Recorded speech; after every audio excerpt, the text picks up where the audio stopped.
Abra sua Bíblia comigo hoje em Jeremias.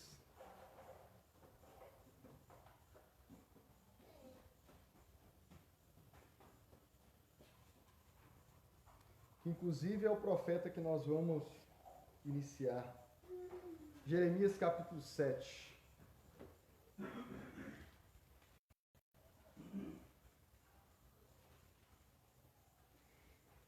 Ô Balbino, traz um copo d'água para mim, por favor.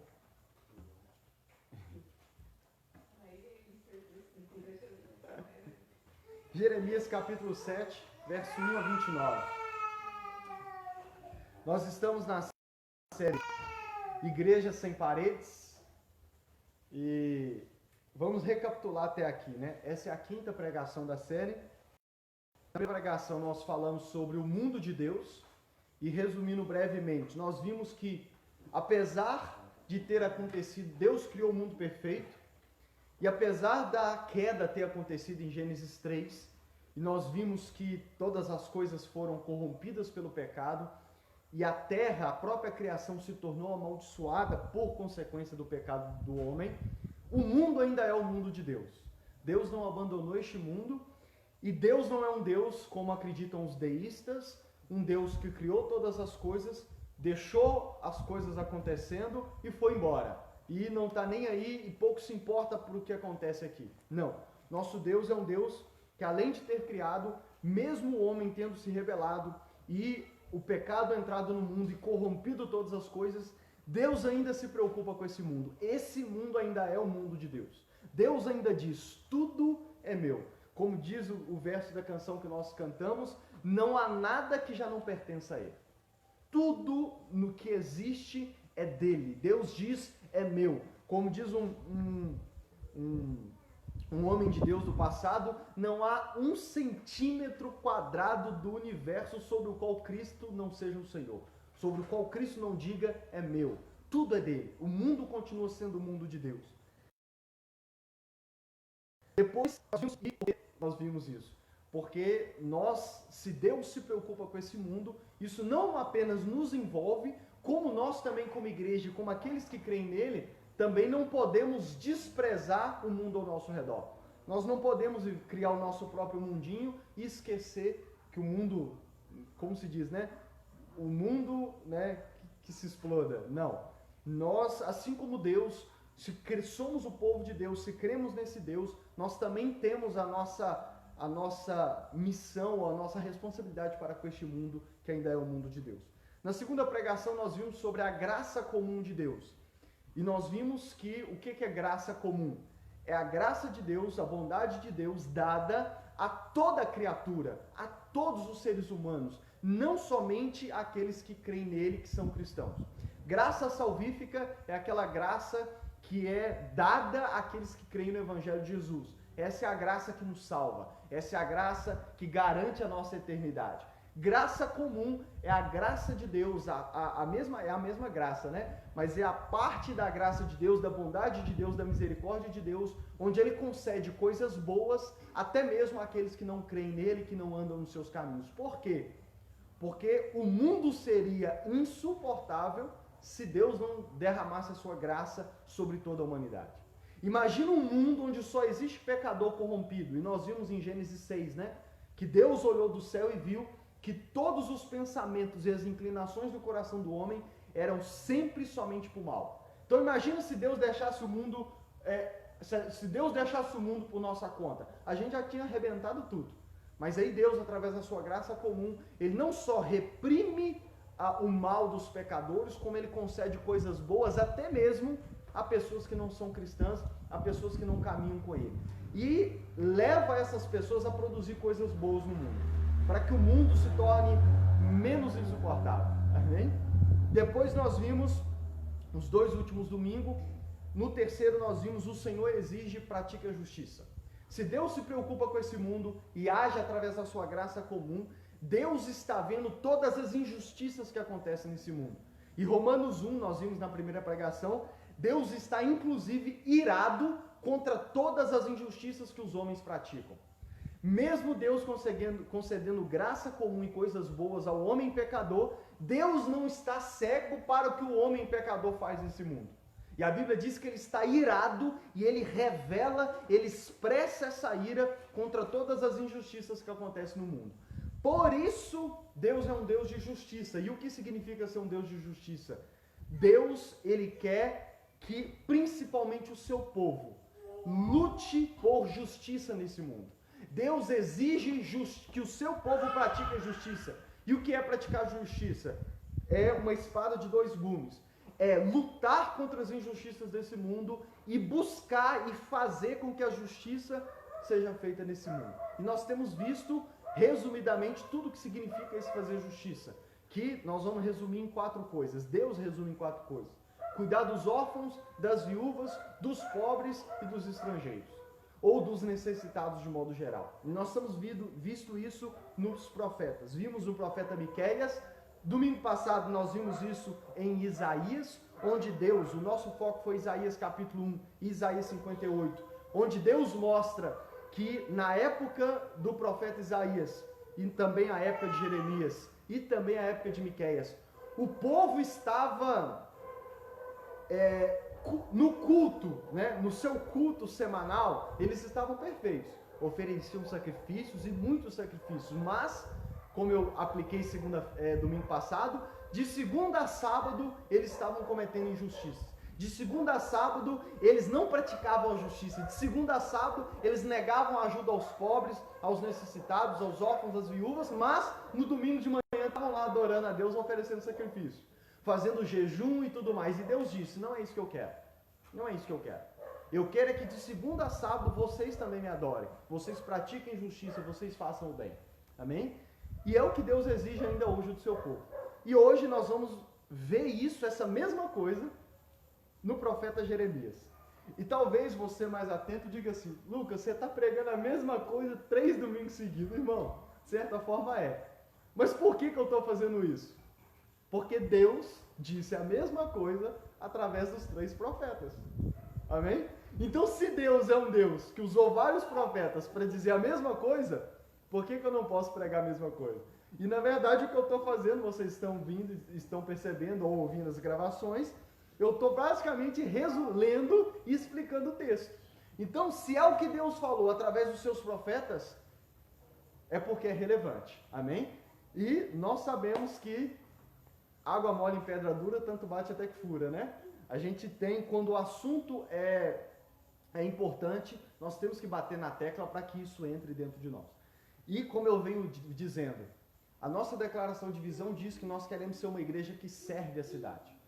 E servir a cidade, dentro de servir a cidade, essas 3 palavras, está incluído essa série, que é lutar contra as injustiças e buscar justiça na nossa cidade. Amém? Por isso que eu vou, de certa forma, ser repetitivo mesmo, porque o segredo do aprendizado é a repetição, para que isso possa entrar dentro, não só da sua cabeça, mas do seu coração. Para que você não ouça no domingo e se esqueça durante a semana. Para que isso entre de tal forma que isso vai ficar marcado dentro de você como uma tatuagem na sua alma. Amém? Então vamos ao texto de hoje. Jeremias capítulo 7.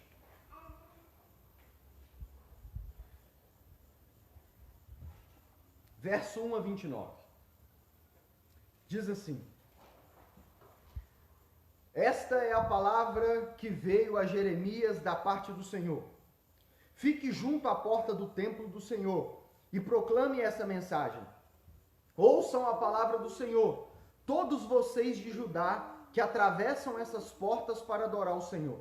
Assim diz o Senhor dos Exércitos, o Deus de Israel: corrijam a sua conduta e as suas ações, e eu os farei habitar neste lugar. Não confiem nas palavras enganosas dos que dizem: este é o templo do Senhor, o templo do Senhor, o templo do Senhor. Mas se vocês realmente corrigirem a sua conduta e as suas ações, e se de fato tratarem uns aos outros com justiça, se não oprimirem o estrangeiro, o órfão, a viúva, e não derramarem sangue inocente neste lugar, e se vocês não seguirem outros deuses para sua própria ruína, então eu os farei habitar neste lugar, na terra que dei aos seus antepassados, desde a antiguidade e para sempre. Mas vejam, vocês confiam em palavras enganosas e inúteis. Vocês pensam que podem roubar e matar, cometer adultério, jurar falsamente, queimar incenso a Baal e seguir outros deuses que vocês não conheceram, e depois vir e permanecer perante mim neste templo que leva o meu nome e dizer: estamos seguros? Seguros para continuar com todas essas práticas repugnantes? Este templo que leva o meu nome tornou-se para vocês um covil de ladrões. Cuidado, eu mesmo estou vendo tudo isso, declara o Senhor. 12. Portanto, vão agora a Siló, o meu lugar de adoração, onde primeiro fiz uma habitação em honra ao meu nome, e vejam o que eu lhes fiz por causa da impiedade de Israel, o meu povo. Mas agora, visto que vocês fizeram todas essas coisas, diz o Senhor, apesar de eu lhes ter falado repetidas vezes, e vocês não me terem dado atenção, e de eu tê-los chamado, e vocês não me terem respondido, eu farei a este templo que leva o meu nome, o qual vocês confiam, o lugar de adoração que dei a vocês e aos seus antepassados, o mesmo que fiz a Siló. Expulsarei vocês da minha presença, como fiz com todos os seus compatriotas, o povo de Efraim. E você, Jeremias, não ore por este povo, nem faça súplicas ou pedidos em favor dele, nem interceda por ele junto a mim, pois eu não ouvirei. Não vê o que estão fazendo nas cidades de Judá e nas ruas de Jerusalém? Os filhos ajuntam a lenha, os pais acendem o fogo, e as mulheres preparam a massa e fazem bolos para a rainha dos céus. Além disso, derramam ofertas a outros deuses para provocarem a minha ira. Mas será que é a mim que eles estão provocando? Pergunta o Senhor. Não é a si mesmos para a sua própria vergonha? Portanto, assim diz o soberano, o Senhor: a minha ardente ira será derramada sobre este lugar, sobre os homens, os animais e as árvores do campo, como também sobre o produto do solo. Ela arderá como fogo e não poderá ser extinta. Assim diz o Senhor dos Exércitos, o Deus de Israel: juntem os seus holocaustos aos seus sacrifícios e comam a carne vocês mesmos. Quando tirei do Egito os seus antepassados, nada lhes falei, nem lhes ordenei quanto a holocaustos e sacrifícios. Dei-lhes, entretanto, essa ordem: obedeçam-me, e eu serei o seu Deus, e vocês serão meu povo. Vocês andarão em todo o caminho que lhes tenho ordenado, para que tudo lhes vá bem. Mas eles não me ouviram, nem me deram atenção. Antes, seguiram o raciocínio rebelde de seus corações maus.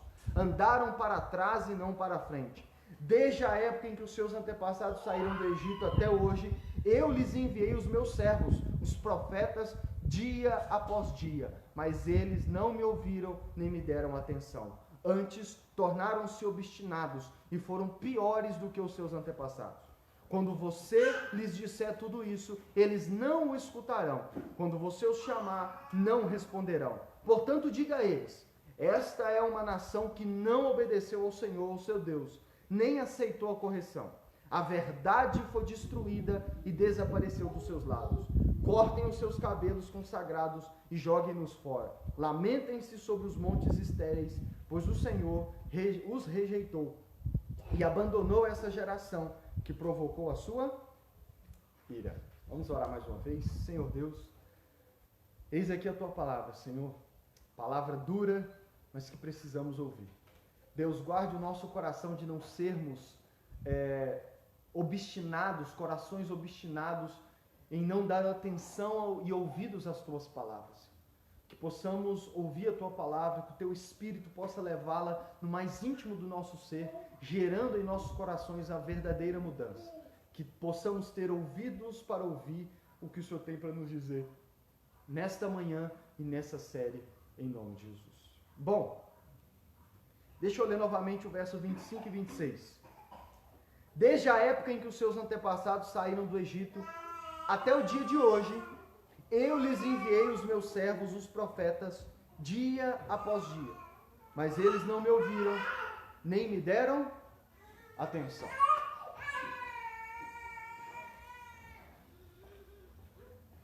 Como eu disse para vocês, por que eu praticamente vou pregar o terceiro domingo sobre a mesma coisa? Porque Deus usou profetas diferentes para dizer a mesma coisa. Nós estamos lendo os profetas. E se você está estudando atentamente, lendo atentamente, você vai perceber que a mensagem dos profetas, ela parece a mesma. E ela é a mesma. E por que ela é a mesma? Deus explica aqui nesse verso 25 e 26. O período dos profetas da Bíblia, em que todos os profetas profetizaram, é um período de 400 anos, eu já disse para vocês. O que os profetas resumem é o que aconteceu com o povo de Deus durante 400 anos. Imaginem isso. Nós não vamos viver 100 anos. Agora imaginem o que é 400 anos. 400 anos, Deus disse, eu enviei por 400 anos os meus profetas, dia a dia. Na tradução mais comum, Deus começa dizendo assim, eu enviei os meus profetas começando de madrugada, mas vocês não ouviram. Vocês seguiram os seus corações obstinados e maus. Por 400 anos, Deus falou a mesma coisa com o seu povo, mas o seu povo não deu ouvidos, o seu povo não ouviu. E nós vimos aqui já Miqueias, e nós vimos semana passada Isaías, e hoje eu quero mostrar Jeremias. Mas por que hoje eu vou mostrar Jeremias? Porque Jeremias viveu já nos finalmente, sabe? Por isso que Deus, através de Jeremias, diz, eu já enviei vários profetas, e vocês não ouviram.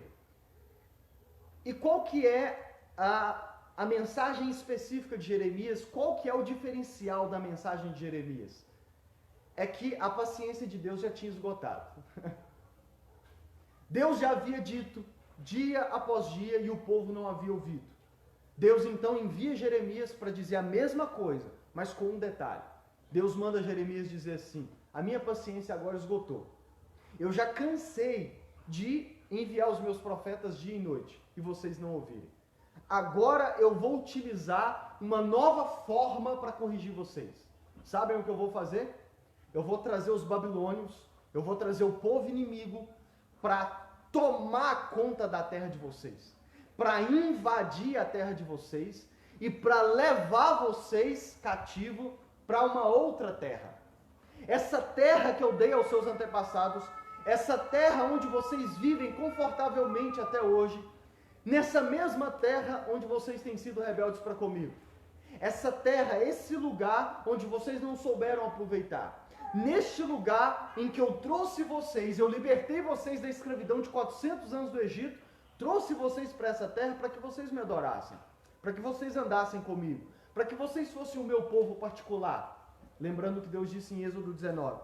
Mas é exatamente nessa terra que vocês se tornaram rebeldes para comigo. É exatamente nessa terra que vocês seguiram outros deuses e me abandonaram. E na linguagem de Isaías, vocês se prostituíram.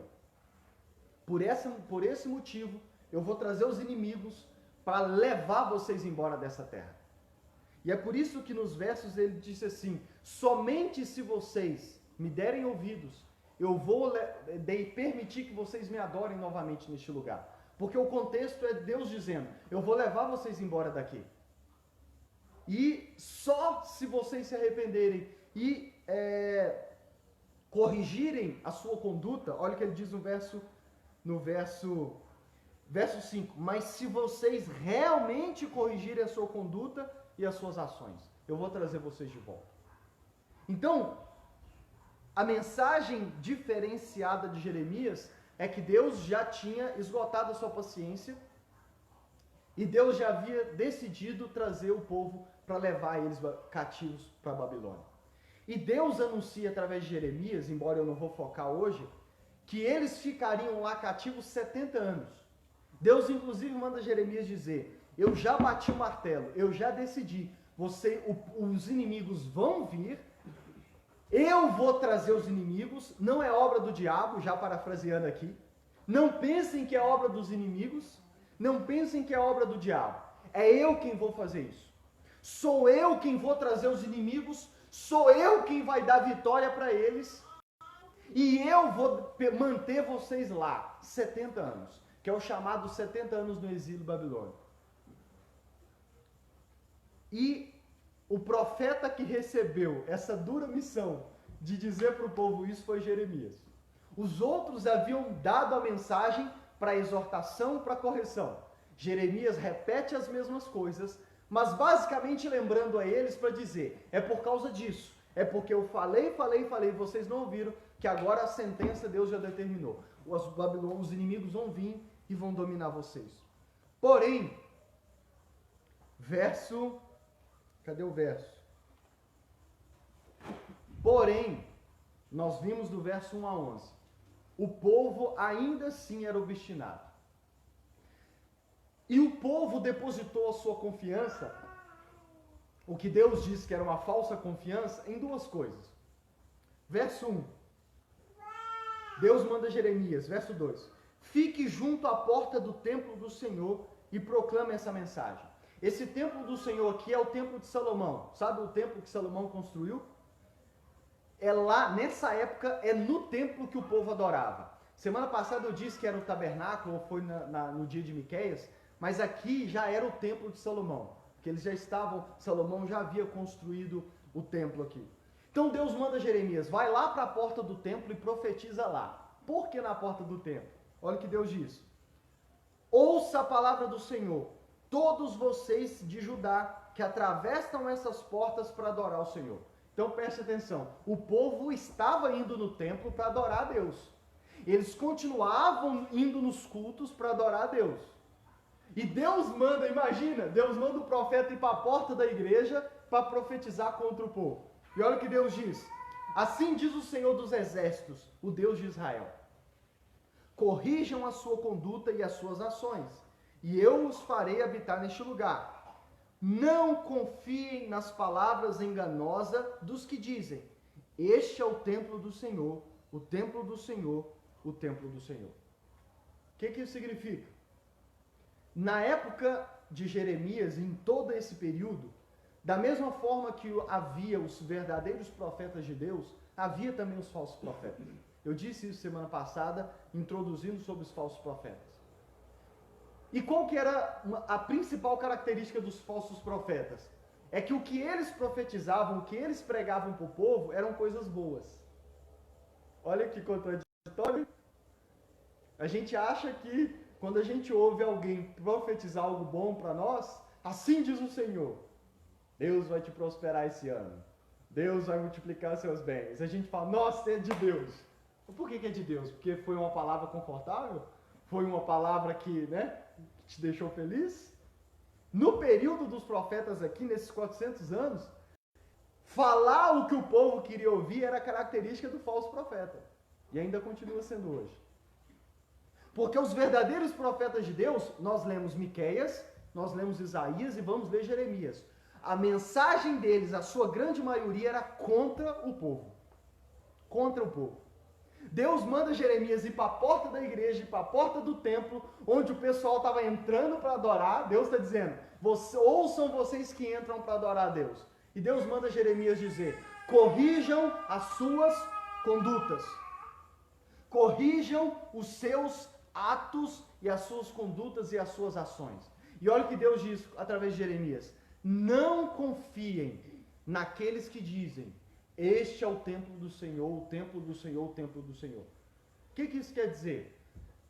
Da mesma forma que os profetas verdadeiros profetizavam contra o povo, os falsos profetas, do outro lado, profetizavam apenas coisas boas. Por exemplo, nós vamos ler o livro de Jeremias, você vai ver. Enquanto Jeremias estava dizendo assim para o povo, Deus já decidiu, Deus vai trazer os inimigos da Babilônia para dominar vocês e levar vocês exilados. E olha o que Deus diz, manda Jeremias dizer, não resistam. Nós estamos vendo algo muito ruim na nossa geração, que é a Rússia invadindo a Ucrânia. Vocês estão acompanhando o jornal. E o que o povo ucraniano está fazendo? Mesmo tendo, comparado com a Rússia, tendo muito menos poder de fogo, eles têm resistido. Vocês têm visto? Eu vi que uma cidade lá, cidadãos comuns, sem arma nem nada, fizeram um mutirão para barrar os soldados. O que os ucranianos estão fazendo? Estão resistindo à invasão dos inimigos. Mas olha o que Deus manda o povo dizer, e eles estão certos, a Ucrânia tem que resistir. Mas olha o que Deus manda o profeta dizer para o seu povo.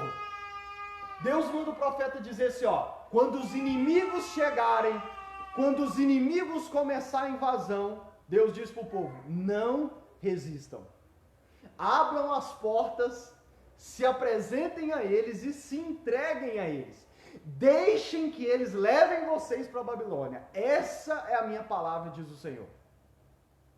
E você acha que essa era uma boa palavra?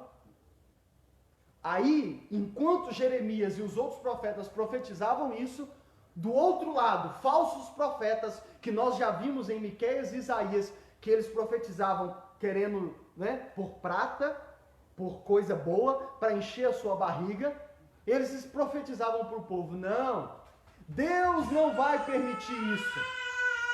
Deus não vai permitir que os inimigos invadam. Não, nós temos que resistir. Quando os inimigos chegarem, nós vamos resistir.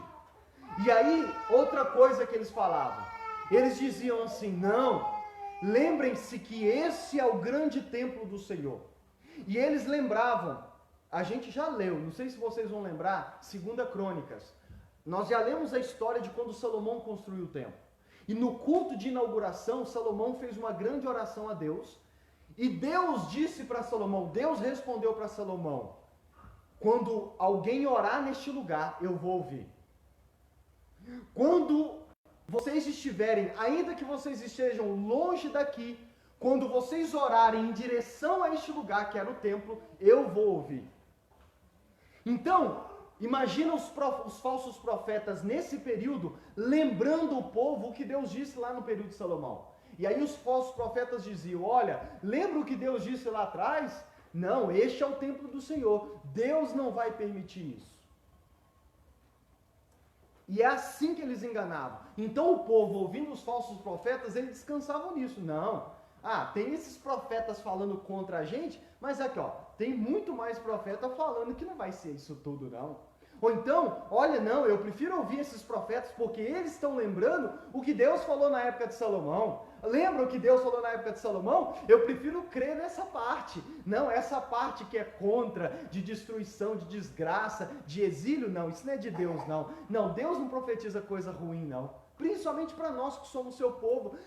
Não, você acha que Deus... E o detalhe, Deus ainda diz através do profeta que os inimigos iam destruir a terra. Nós vimos nesse verso aqui, Deus dizendo, lembra-se do que aconteceu em Sião? Vai acontecer o mesmo em vocês. Essa terra vai ser devastada. E o povo se apoiava nessa falsa confiança dos falsos profetas e do templo do Senhor. Verso 16. Verso 16. Olha o que Deus diz. E esse texto eu gosto muito. Olha o que Deus diz. Depois de usar Jeremias para falar com o povo na porta do culto, Deus vira para o profeta. Verso 16. E você, Jeremias, não ore por este povo, nem faça súplicas ou pedidos em favor dele, nem interceda por ele junto a mim, pois eu não ouvirei. Não vê o que estão fazendo nas cidades de Judá e nas ruas de Jerusalém? Olha a palavra de Deus. Deus manda o profeta parar na porta e anunciar contra o povo. Inclusive que Deus ia permitir destruir aquele templo. Por isso Deus diz, não confiem que esse é o lugar, a habitação de Deus. Tanto que Deus várias vezes repete, esse é o lugar que leva o meu nome. É porque Deus havia dito isso para Salomão. Dentre todos os lugares da terra, esse é o lugar que vai levar o meu nome. E olha para você ver, o jogo de palavra de Deus é mais ou menos assim, olha, eu havia dito que esse lugar levaria o meu nome, que todas as orações que vocês fizessem aqui eu iria ouvir, mas agora Deus está dizendo assim, mas agora, eu disse isso no passado, mas isso não era de forma incondicional. Tanto que ele vai dizer aqui, ó, verso 9, vocês pensam que podem roubar e matar, cometer adultério, jurar falsamente, queimar incenso a Baal, seguir outros deuses que vocês não conheceram, depois vir e permanecer perante a mim neste templo que leva o meu nome, e dizer, estamos seguros? Seguros para continuar com todas essas práticas repugnantes? Olha o que Deus diz para o povo, Eu havia dito que esse lugar levaria o meu nome e que eu ouviria as orações deste lugar. Mas não é de forma incondicional. Ou vocês estão achando que de segunda a sábado vocês podem viver do jeito que vocês querem, roubando, né, se prostituindo, cometendo adultério, falando mentira, jurando falsamente, adorando outros deuses, e no domingo, eu estou traduzindo aqui, tá? E no domingo chegar aqui e achar que está tudo bem, e achar que vocês estão seguros? Vocês acham que de segunda a sábado vocês podem viver do jeito que vocês querem? E chegar no culto no domingo e dizer, olha, estamos seguros, porque este é o templo do Senhor? Aí Deus ainda diz para o profeta, e você, Jeremias, não ore por esse povo, não suplique por ele, porque eu não vou ouvir. Você não está vendo o que eles estão fazendo nas cidades de Judá e Jerusalém? Imagina, irmãos, Deus virar para o pastor e falar assim, pastor, não ore pelo povo da igreja. Não interceda por eles. Não suplique por eles, porque eu não vou ouvir. Você já tinha ouvido falar que Deus pode dizer para alguém não orar por alguém? Você já viu que é muito comum as pessoas não querem ir no culto, não querem ir na igreja, não querem servir a Deus, mas quando encontra você que anda com Deus, que busca servir a Deus, diz assim, ora lá para mim. Eu não vou não, mas vocês oram lá para mim. Ele quer viver a vida do jeito que ele aponta o nariz. Ele quer viver a vida do jeito que ele quer. Mas quando encontra você que serve a Deus, diz assim, ora para mim. Ele está quebrando o pau, sendo rebelde para com Deus em cada detalhe da sua vida. Mas quando te encontra, diz assim, ore por mim. Irmãos, posso ser sincero? Eu não digo vou orar. Eu dou uma risada, ok, beleza. Sabe por quê? Porque tem pessoas que, ainda que a gente orasse, Deus não ouviria. Eu não vou lembrar agora, acho que é com Daniel ou Oséias, mas um dos profetas, nós vamos passar por lá. Deus diz assim, ainda que Samuel e Daniel, ou Abraão e Noé e Jó, Deus cita alguns homens da Bíblia e diz assim, ainda que eles orassem, eu não ouviria. Homens que andaram com ele. E aqui Deus está dizendo para o profeta, não ora, não gasta saliva, porque eu não vou ouvir. Você não está vendo o que eles estão fazendo na cidade, nas ruas da cidade? Ou você acha aqui, né, dizendo para o profeta, ou o povo está achando, e Jeremias, não caia no mesmo erro do povo, de achar que está tudo bem, que é só vir no culto no domingo e cumprir o ritual que está tudo bem. E de segunda a sábado pode continuar do mesmo jeito. Jeremias, não caia nesse erro. Pastor, cristão, não caia nesse erro. Não caia nesse erro. Ou você não está vendo o que estão fazendo na cidade. O que eles estavam fazendo na cidade? Vira a página se você está com a Bíblia aberta ainda, se não, não tem problema. Jeremias capítulo 5, verso 26. Olha o que eles estavam fazendo na cidade. Nós já vimos, você já sabe mais ou menos o que eles estavam fazendo. Nós vimos em Isaías e Miqueias. Mas olha o que Jeremias diz. 26, Jeremias 5, 26, até o 31. Há ímpios no meio do meu povo, homens que ficam à espreita como num esconderijo, de caçadores de pássaros, preparam armadilhas para capturar gente. Suas casas estão cheias de engano, como gaiolas cheias de pássaro. E assim eles se tornaram poderosos e ricos, estão gordos e bem alimentados. Lembra que na época de Miqueias, lá no livro de Miqueias, a gente viu que os mais corruptos era a classe média, eram aqueles que tinham? Lembra que Deus disse através de Miqueias que os que tinham terra estavam roubando a terra dos mais pobres? Aqui Deus está dizendo essa linguagem através de Jeremias. Eles se tornam poderosos e ricos, estão gordos e bem alimentados. Não há limites para suas obras más. Não se empenham pela causa do órfão. Nem defendem os direitos do pobre. Não devo eu castigá-los? Pergunta o Senhor. Não devo eu vingar-me de uma nação como essa? Uma coisa espantosa e horrível acontece nessa terra. Os profetas profetizam mentiras, os sacerdotes governam por sua própria autoridade, e o meu povo gosta dessas coisas. Olha! O povo é mau, mas os profetas também são. Os sacerdotes também são. Os líderes religiosos também estão no mesmo barco. E o detalhe, e o meu povo gosta disso. O povo gosta, olha, os falsos profetas gostam de profetizar boas coisas para ter o lucro, para encher a barriga, e o povo gosta de ouvir os falsos profetas. Percebe que é um casamento perfeito? E ainda hoje é assim. Lá no Novo Testamento, para você não achar que é coisa do Antigo Testamento, lá no Novo Testamento, Deus diz através de Timóteo, Paulo diz para Timóteo, né? E Deus dizendo, o Espírito Santo o inspirando. Nos últimos tempos, e nós estamos nos últimos tempos, tá? Desde que Jesus ressuscitou, iniciou os últimos tempos. Então nós já estamos nos últimos tempos. Deus diz através de Paulo para Timóteo, nos últimos tempos surgirão falsos profetas que falarão para agradar, mas o seu Deus vai ser o próprio ventre deles. E vai surgir pessoas no meio da igreja que vão procurar mestres para si, sentindo coceira no ouvido. Irmãos, eu gosto muito de sair do banho, pegar um cotonete e ficar. Não é gostoso? Quem gosta, né? Olha o que Deus está dizendo na linguagem. Vai surgir no meio da minha igreja pessoas que vão querer ouvir coisas só agradáveis. Que eles recusarão ouvir a sã doutrina, a pura palavra de Deus, e eles vão ficar procurando mestres para si que falem de acordo com a sua própria vontade. É o mesmo casamento. O mesmo casamento. Verso 31. Ou eu já li. Mas o que vocês farão quando isso tudo chegar ao fim? Deus disse, algo ruim vai acontecer, está acontecendo e vai acontecer. E eu quero ver o que vocês vão fazer quando tudo isso chegar ao fim. Jeremias capítulo 9. Vira mais umas páginas aí. 9, 3 a 9.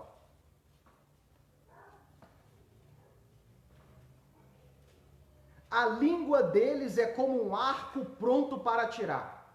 É a falsidade, não a verdade, que prevalece nessa terra. Eles vão de um crime a outro. Eles não me reconhecem, declara o Senhor. Cuidado com seus amigos. Não confiem em seus parentes. Porque cada parente é um enganador e cada amigo um caluniador. Amigo engana amigo, ninguém fala a verdade. Eles treinaram a língua para mentir. E sendo perversos, eles se cansam demais para se converterem. De opressão em opressão, de engano em engano, eles se recusam a reconhecer-me, declara o Senhor. Portanto, assim diz o Senhor dos Exércitos. Vejam, sou eu quem vou refiná-los e prová-los. Que mais posso eu fazer pelo meu povo? A língua deles é uma flecha mortal. Eles falam traiçoeiramente. Cada um mostra-se cordial com o seu próximo, mas no íntimo lhe prepara uma armadilha. Deixarei eu de castigá-los? Pergunta o Senhor. Não me vingarei de uma nação como essa? Para aqueles que acham que Deus é um Deus que vê toda a palhaçada no mundo e não faz nada, é porque não lê a Bíblia. Que aqui Deus já estava dizendo. E detalhe, tá? Deus é o mesmo ontem, hoje e será para sempre. Hebreus 13, 8. E às vezes, até mesmo nós crentes, tá? Quando é para falar das bênçãos que Deus prometeu no Antigo Testamento, a gente lembra esse texto. E diz, olha, a Bíblia diz que Deus é o mesmo ontem, hoje e será para sempre. Ele abençoou Abraão, vai me abençoar. Ele abençoou fulano, ele vai me abençoar. Mas na hora de ler os profetas, a parte em que Deus confronta o seu povo, a parte em que Deus diz que vai castigar, que vai derramar sua ira, aí Deus não é o mesmo não. Aí Jesus é diferente. Aí o Deus do Novo Testamento é diferente. O Deus do Novo Testamento é só amor. Ué, mas peraí, né?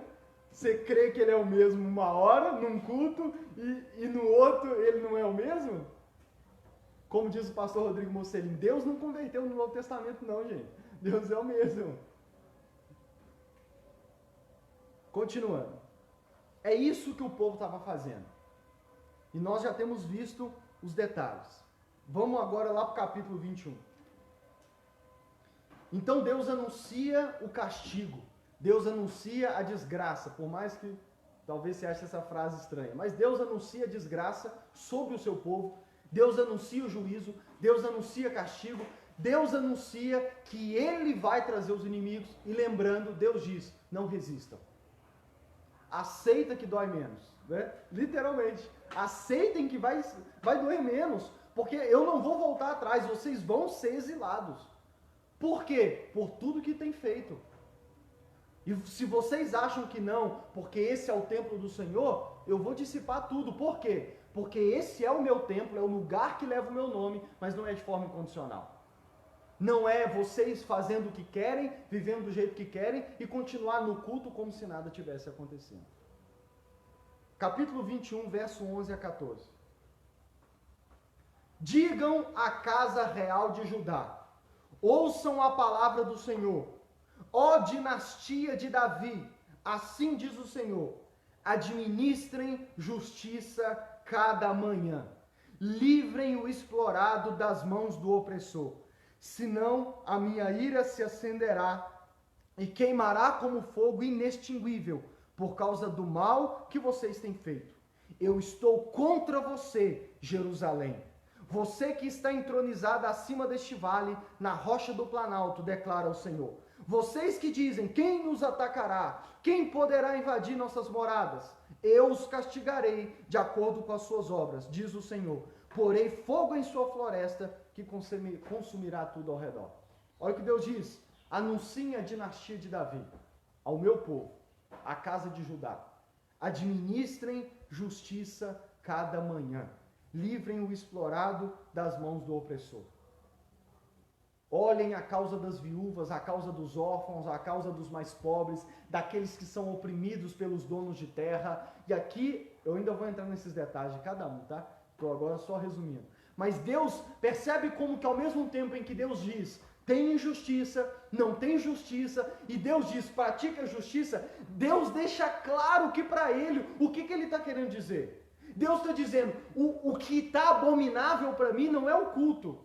Percebe? Eu vou repetir isso até fixar. Não é a hora do culto. Tá, beleza, vocês estão passando o teste. Sacrifício, vocês cantam, vocês não faltam um culto. O problema é de segunda a sábado. O problema não é o que vocês estão fazendo dentro do templo. O problema é o que vocês estão fazendo nas cidades, nas ruas das cidades. E Deus está dizendo, e para mim, não pode uma coisa sem a outra. Amém? Não pode uma coisa. Não pensem que vocês podem vir me adorar, cantar louvores para mim, e as outras relações sociais ser de qualquer jeito, ser de opressão. A política e tudo mais. Porque Deus confronta os governantes. E Deus diz, anunciem, administrem a justiça. Em Miqueias ele disse, pratique a justiça. Para Isaías ele disse, busquem o bem, busquem a justiça. E aqui Deus está dizendo, administrem a justiça a cada manhã. É isso que eu quero na terra, é isso que eu quero nas ruas da cidade. Justiça. Livrem os opressores, libertem os oprimidos. Justiça. Capítulo 22, verso 1 a 5. Assim diz o Senhor, desça ao palácio do rei de Judá e proclame ali essa mensagem. Agora Deus mandou ir lá no rei, ir lá no prefeito, ir lá no chefe da nação, do líder da nação. Ouve a palavra do Senhor, ó rei de Judá. Tu que te assentas no trono de Davi, tu, teus conselheiros e o teu povo que passa por essas portas. Deus manda ir até o rei, mas a mensagem é para todos, para os conselheiros e para o povo inteiro. Assim diz o Senhor, administrem a justiça e o direito. 2 pontos. Livrem o explorado das mãos do opressor. Não oprimam nem maltratem o estrangeiro, o órfão ou a viúva, nem derramem sangue inocente neste lugar. Porque se vocês tiverem o cuidado de cumprir essas ordens, então os reis que se assentarem no trono de Davi entrarão pelas portas deste palácio em carruagens e cavalos, em companhia dos seus conselheiros e de seu povo. Mas se vocês desobedecerem a essas ordens, declara o Senhor, juro por mim mesmo que esse palácio ficará deserto. Administrem a justiça. Verso 13 a 17. Ai daquele que constrói o seu palácio por meios corruptos, seus aposentos pela injustiça, fazendo os seus compatriotas trabalharem por nada, sem pagar-lhes o devido salário. Ele diz, construirei para mim um grande palácio com aposentos espaçosos, faz amplas janelas, reveste o palácio de cedro e pinta-o de vermelho. Você acha que acumular cedro faz de você um rei? O seu pai não teve comida e bebida? Ele fez o que era justo e certo. Ele fez o que era justo e certo. O que era justo e reto? E tudo ia bem com ele. Verso 16. Ele defendeu a causa do pobre e do necessitado. E assim tudo corria bem. Não é isso que significa conhecer-me? Declara o Senhor. Mas você não vê nem pensa noutra coisa além do lucro desonesto, derramar sangue inocente, opressão e extorsão. Preste atenção. Deus diz: você está achando que é só assumir o trono e isso te torna um rei? Lembrem-se dos seus pais. E aqui o contexto é a Primeira Reis. Lembra de Primeira Reis? Onde um rei servia a Deus, mas o filho não. E a maioria dos reis não serviram a Deus. E Deus lá usa essa linguagem. Lembra o que o seu pai fez? Quando ele vai corrigir um rei, ele fala: você não seguiu o seu pai Davi. Faça como seu pai Davi. Ou então quando o rei andava com Deus, ele dizia: andou nos caminhos do seu pai Davi. Lembra que em Reis repete muito isso?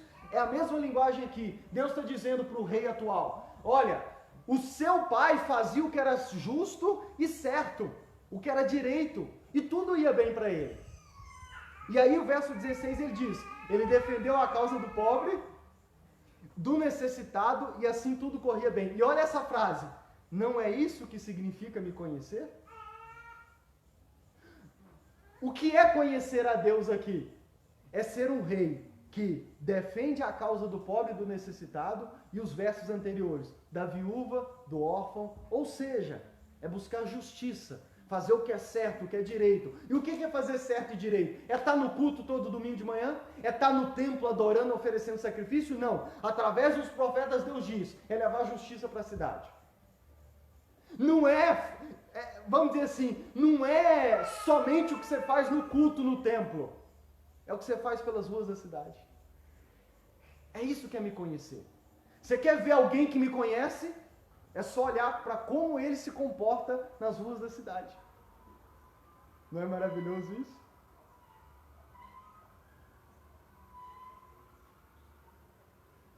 Volta para o 9, verso 23.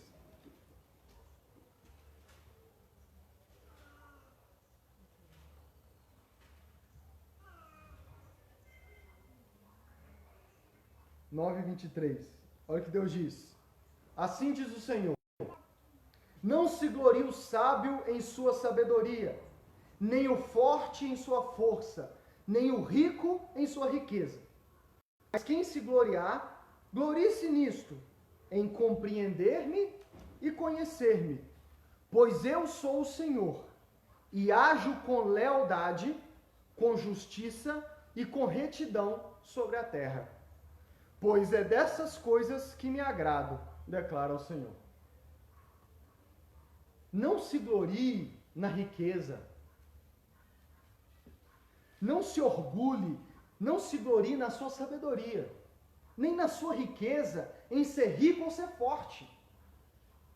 Pare de ouvir esses pregadores da teologia da prosperidade que diz que ser de Deus, o sinal de que uma pessoa é de Deus é quando ela tem dinheiro, é quando ela prospera, é quando ela deixa de ser empregada e vira empresário. Para!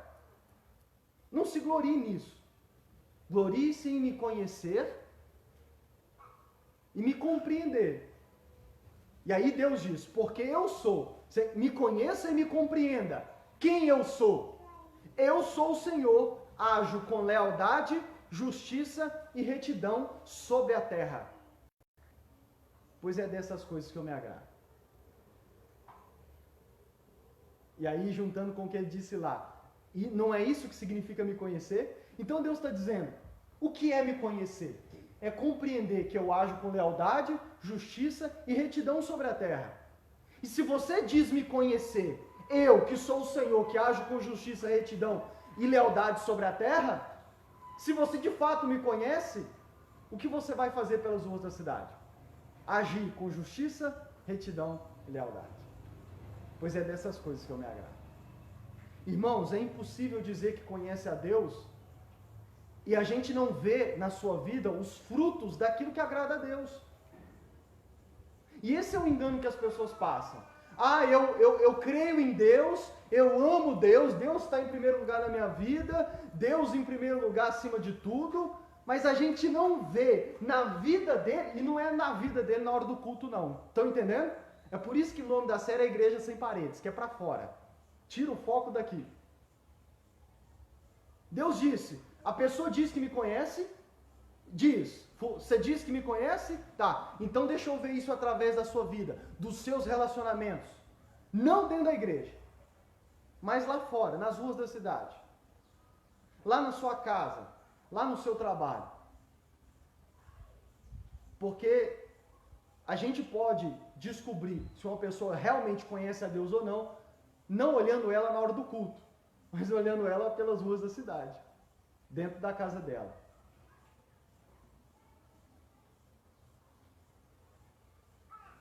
Vou resumir vou ler o que eu tenho dito nos últimos 3 cultos. Os pecados e a rebelião do povo contra Deus era manifestado e visto através das injustiças e pecados sociais. Na época dos profetas, nesses 400 anos, qual era o sinal de que o povo era rebelde contra Deus? Era o que eles faziam na hora do culto? Não.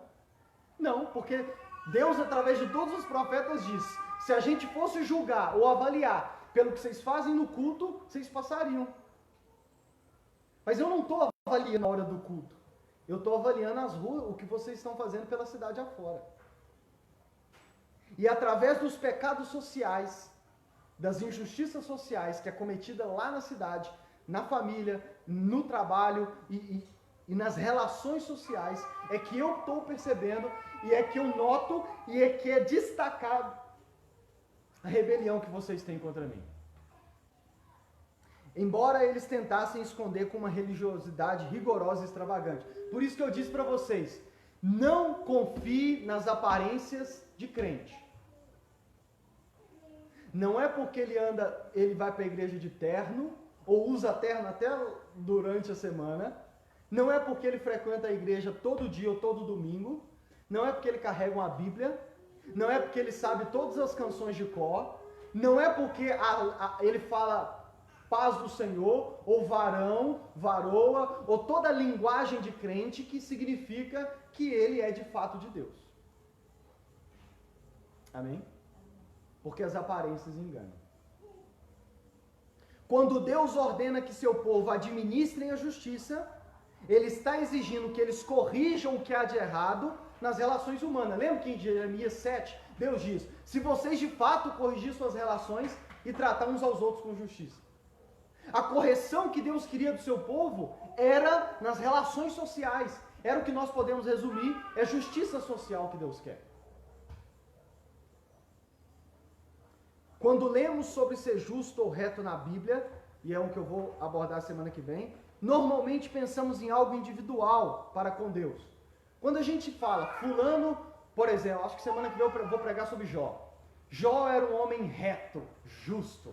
A gente pensa o quê? Aí ele era um cara que jejuava, que orava, que lia a Bíblia, que ia no culto. Mas a gente está percebendo, e semana que vem nós vamos ver isso, que quando Deus chama alguém de justo e reto, não é só da relação para com Deus que Deus está falando. Deus está falando da relação que essa pessoa tem nas relações sociais. A retidão bíblica é social. A justiça que Deus exige em toda a Bíblia é social, tem a ver com os relacionamentos corretos.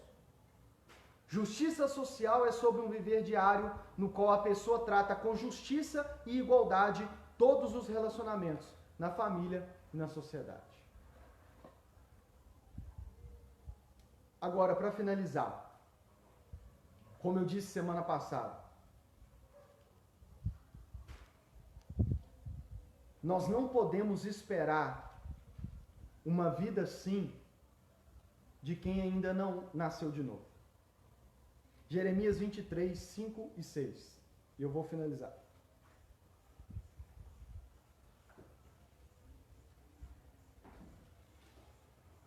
Jeremias 23, 5 e 6.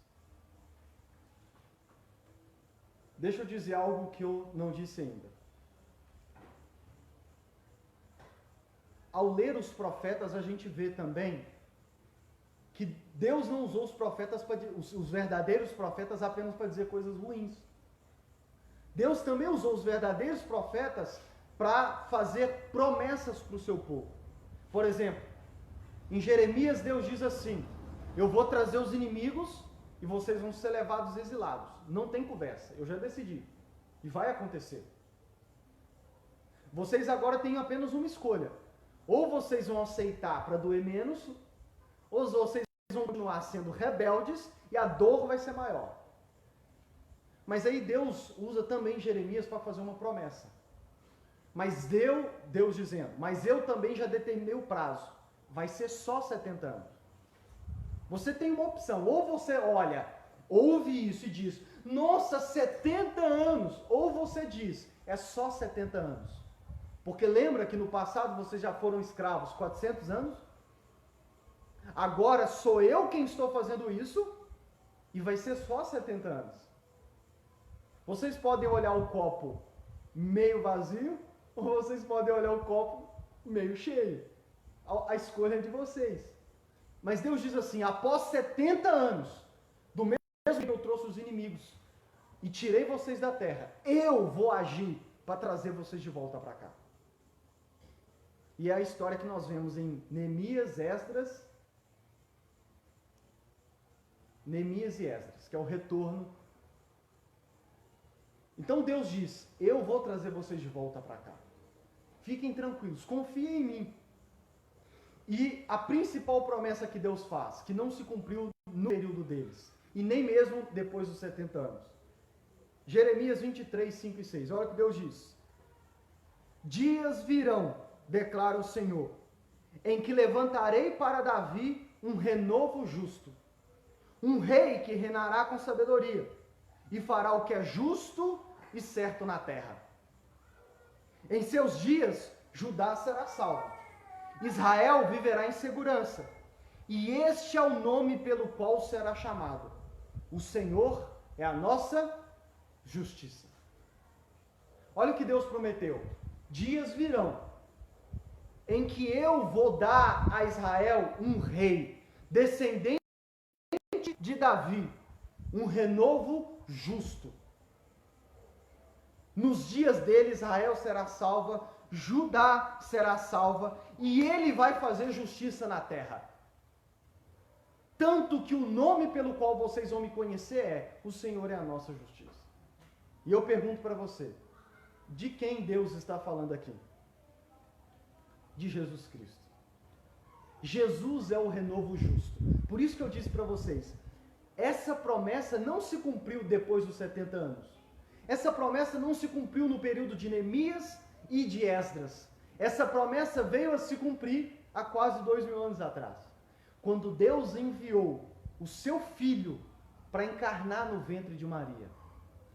E por que é importante Jesus? Por que é importante essa promessa?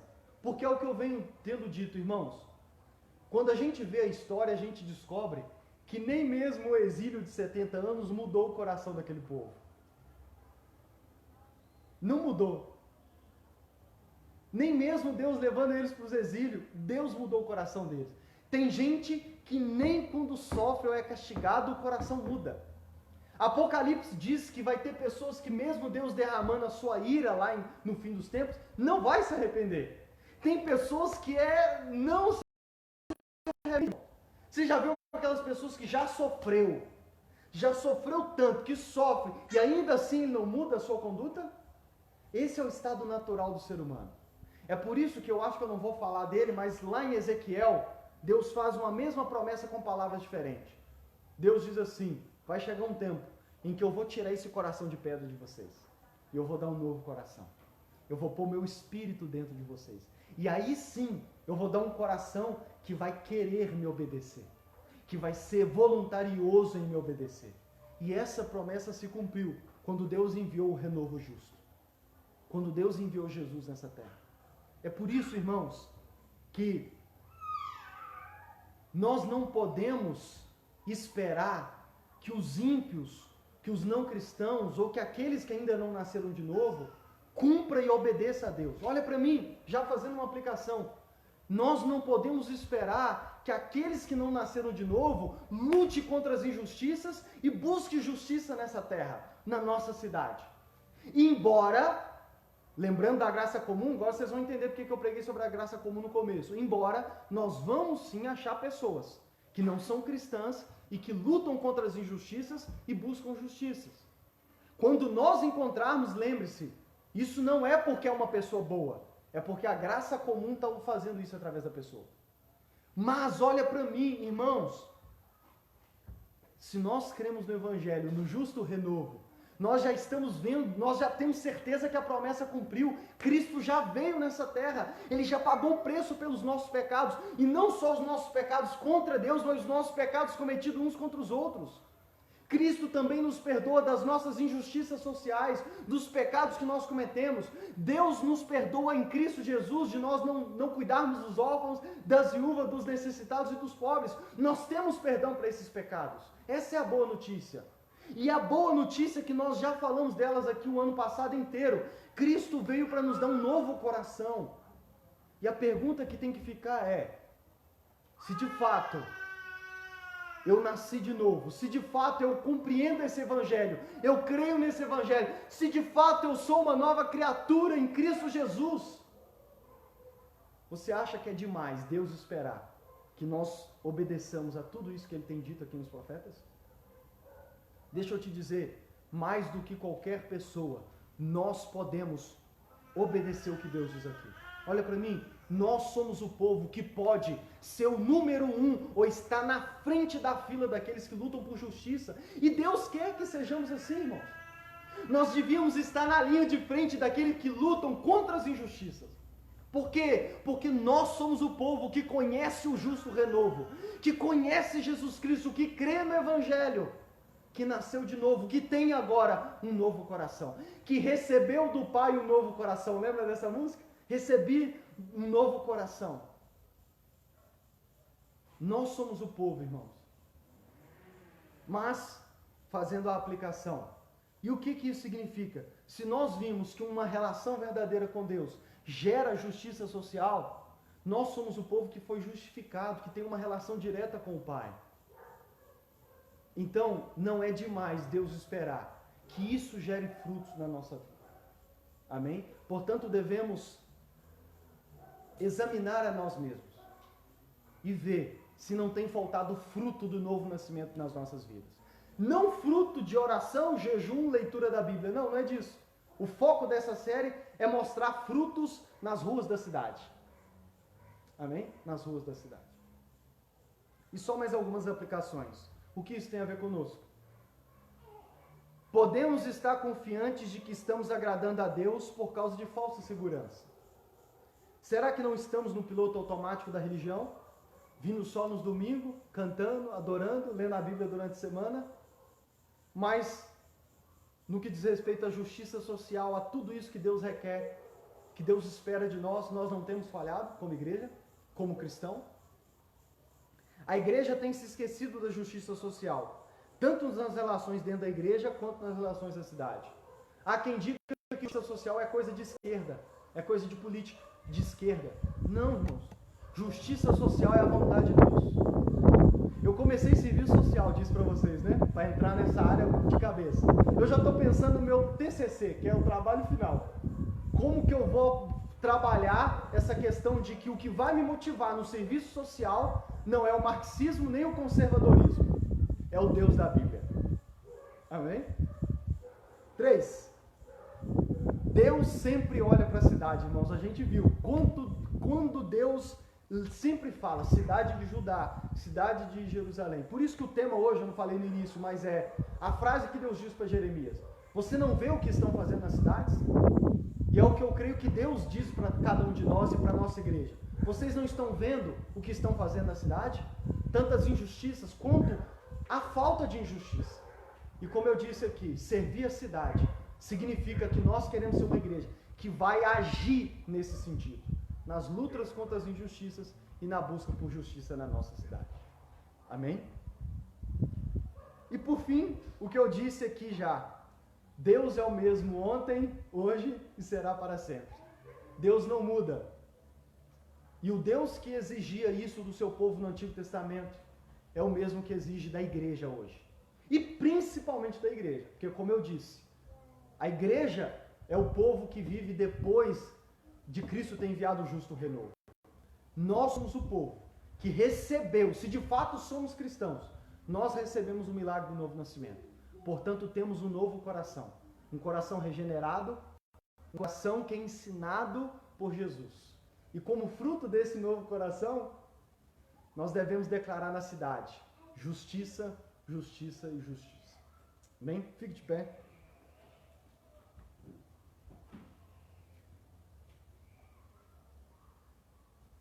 Eu vou até quebrar a nossa tradição e não vou pôr aquela música na mesa, na casa, né? Alugar na casa. Vou colocar essa canção, Recebi um Novo Coração. Porque ela fala da relação da igreja, mas também nós podemos aplicar, e nessa série nós vamos aplicar, ao fato de nós, como fruto desse novo coração, declarar a paz de Cristo e a justiça de Deus nessa cidade. Amém? Deixa eu encerrar aqui.